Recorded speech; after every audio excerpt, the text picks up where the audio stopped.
हम सबका मार्गदर्शन करें। भारत माता की वंदे मातरम। एक बार हमारे साथ भी सभी लोग बोलेंगे, बोलिए भारत माता की जय। भारत माता की जय। भारत माता की जय। मंच पर उपस्थित हमारे संगठन की बहुत ही निष्ठावान,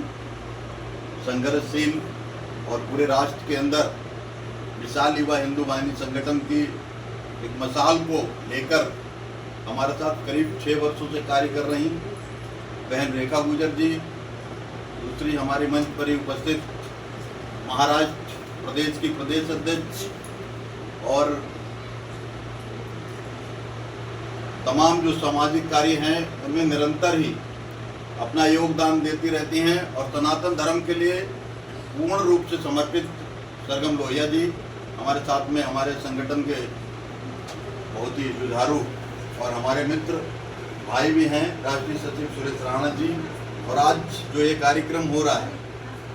ये कार्यक्रम कोई ऐसा कार्यक्रम नहीं है जिस पर मंच और बहुत बड़ी सभा संबोधित करने का विषय हो।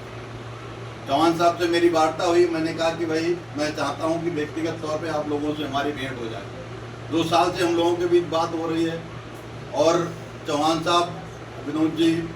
तमाम जो हमारे संगठन के लोग हैं उनके हम बहुत अभी चेहरों से भी परिचित नहीं हैं, क्योंकि मेरा दिल्ली आना होता है। इस संगठन को मैंने 5-6 वर्ष के अंदर 16 राज्यों में संगठन खड़ा किया है। संगठन में 4.5 से 5 लाख लोगों को जोड़ा है और ये एक पहला ऐसा हिंदुत्व का संगठन है जिसमें 50,000 से अधिक हमारी जो बहनें हैं दुर्गा के रूप में वो कार्य कर रही हैं। तो इस संगठन को जब बनाया तो तमाम लोगों ने तरह तरह की बातों को शुरू किया और उनका कहना हुआ कि ये संगठन को खड़ा कर दिया है, सनातन धर्म का कार्य कर रहे हैं। कहीं न कहीं दूसरे समुदाय के लोग जो है अध्यक्ष जी को कहीं न कहीं टारगेट कर देंगे। तो मैंने मित्रों मंच के माध्यम से ये कहा था,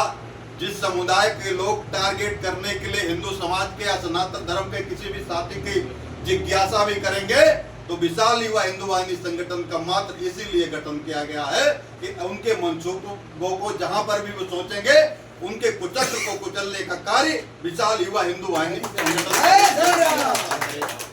मित्रों, संगठन की बात करना है और आज जिस विषय पे हम लोगों को बोलना है, आज बहुत ही दुख का विषय है और जिस पर जैसे मैं शब्द बोलता हूं तो मित्रों मेरे आंखों में आंसू और 3 दिन से कंटिन्यू केवल ऐसा लगता है कि मैं अभी वहां जाऊं जो ये घटना हुई है। हमारे सनातन धर्म के हिंदू समाज के लोगों को निर्मम हत्या कर दी गई, उनको नंगा कर करके केवल एक ही बात पूछने का काम किया गया कि आप किस धर्म से हो। अगर ऐसे धर्म को पूछ के अगर लोग हमको निशाना बना सकते हैं तो मित्रों आज वचन लेना होगा, हम लोगों को प्रण लेना होगा और हिंदू समाज के एक एक व्यक्ति को संगठित करना होगा और हमारी बहनों को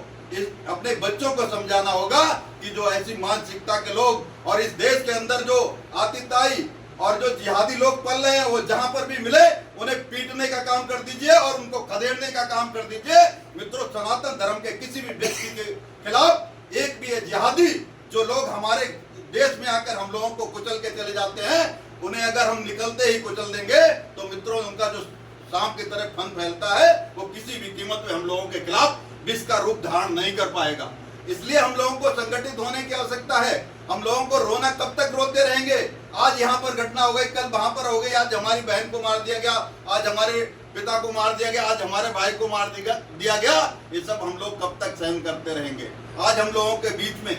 तमाम ऐसी चीजें भी हैं जिनकी बहुत बड़ी हम लोगों के साथ एक ताकत भी है। भारत देश के अंदर माननीय प्रधानमंत्री नरेंद्र मोदी जी हैं। आज भारत ही नहीं संपूर्ण देश उनकी तरफ देख रहा है और ये जो घटना हुई है, निश्चित तौर पे अभी भाई साहब कह रहे थे कि निश्चित तौर पे पाकिस्तान के खिलाफ एक ऐसा जो है निर्णय लिया जाएगा कि जिन लोगों ने इस देश के तरफ आंख उठाई है तो उन लोगों को एक बार आंख उठाने से पहले 100 बार ये सोचना पड़ेगा कि हम सोच किसके लिए रहे, हम कर किसके लिए रहे और उनकी जो आने वाली पीढ़ी है निश्चित तौर पे माननीय प्रधानमंत्री नरेंद्र मोदी के नेतृत्व में एक ऐसा निर्णय लिया जाएगा, उनकी पीढ़ियां तक रूह कांपेगी और वो कभी भी सनातन धर्म की तरफ आंख भी उठाने का दुस्साहस वो देश नहीं करेगा। आज हमारे देश के अंदर पूरा देश मोमबत्ती जला रहा है, रोड पे उतर गया है। रोड पे उतरने की हम लोगों को आवश्यकता नहीं थी, केवल आवश्यकता थी तो केवल और केवल उन जिहादियों को पहचानने की। सबसे ज्यादा लाचार और हम लोग विवश इसलिए हो जाते हैं कि हम लोग उनके मंसूबों को समझ नहीं पाते हैं, हम लोग जागृत नहीं हो पाते हैं, हम लोग संगठित नहीं हो पाते हैं, हम लोग अपने बच्चों को ठीक से समझा नहीं पाते हैं। उनको हाथ का ना पानी पीना है ना उनको पानी देना है, और जो अगर भूख से भी तड़पता हो, प्यासा हो, तो उसको निश्चित तौर पे मित्रों लात मार के इस देश से बाहर करना है, अपने क्षेत्र से बाहर करना है। जो भारत का विरोधी है, इस राष्ट्र का विरोधी है, सनातन धर्म का प्रत्येक बच्चा, प्रत्येक भाई, प्रत्येक माँ उसका विरोध करने की आदत डाल ले।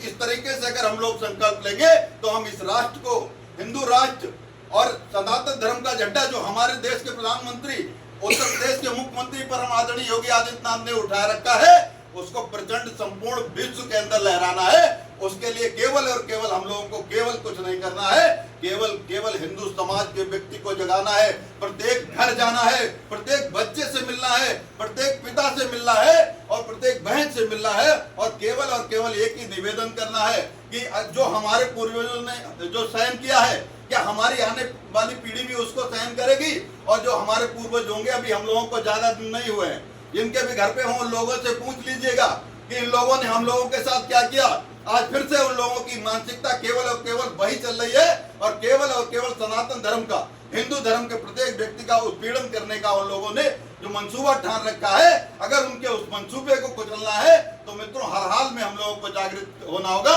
और मैं ये नहीं कहता कि आप भारतीय जनता पार्टी से जुड़ जाइए, मैं ये नहीं कहता आप किसी हिंदू संगठन से जुड़ जाइए, मैं केवल ये कहता हूं कि आप अपनी मनोवृत्ति को बदल लीजिए। हमको करना क्या है, माँ दुर्गा ने क्या किया वो करना है, भगवान श्री राम ने शस्त्र क्यों उठाया वो करना है, हनुमान जी ने गदा क्यों उठाई है वो करना है, और केवल अपने विरोधियों के विनाश के लिए अगर मुझे अस्त्र और शस्त्र जो भी उठाना पड़ेगा